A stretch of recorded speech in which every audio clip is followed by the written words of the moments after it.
గౌరవ ముఖ్యమంత్రి గారు మాట్లాడుతూ సభను తప్పుదోవిచ్చే విధంగా ఆయన మాట్లాడినప్పుడు సభ యొక్క రికార్డును రెక్టిఫై చేయడం నా బాధ్యత. బికాస్ నేనేదో ప్రశ్నకు సమాధానం చెప్పాలనో విమర్శ చేయాలనో నేను మాట్లాడే ప్రయత్నం చేస్తలేను. వారు మాట్లాడినారు కనుక మేము డెఫినెట్గా దాన్ని క్లారిఫై చేయడం మా బాధ్యత అధ్యక్ష.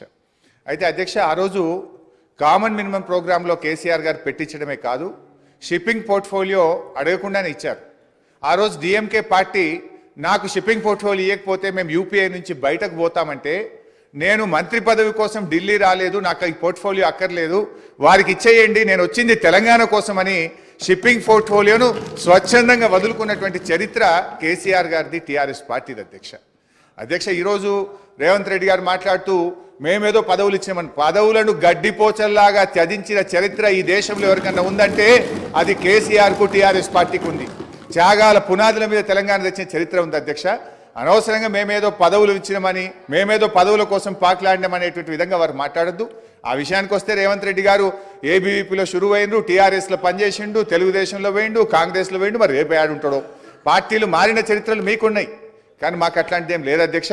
ఇకపోతే మా శ్రీధర్ బాబు గారు లేచి మళ్ళీ నన్ను ఆయన గెలికే ప్రయత్నం చేసిండు, లేకపోతే ఆయన గురించి మాట్లాడాల్సిన అవసరం లేదు అధ్యక్ష. ఆ రోజు ఇదే శాసనసభలో కిరణ్ కుమార్ రెడ్డి గారు ముఖ్యమంత్రిగా ఉన్నప్పుడు నీ తెలంగాణకు నీకు ₹1 అన్నాడు.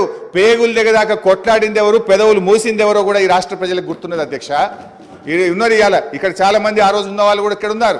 ఆ రోజు మేము పేగులు దిగదాకా పోడియంలోకి పోయి కొట్లాడినాము, ఆ రోజు మీరు పెదవులు మూసుకొని మాట్లాడినటువంటి చరిత్ర కూడా కాంగ్రెస్ పార్టీకి ఉంది అధ్యక్ష. నేను అనేది మాకు ఓపుకున్నది అధ్యక్ష.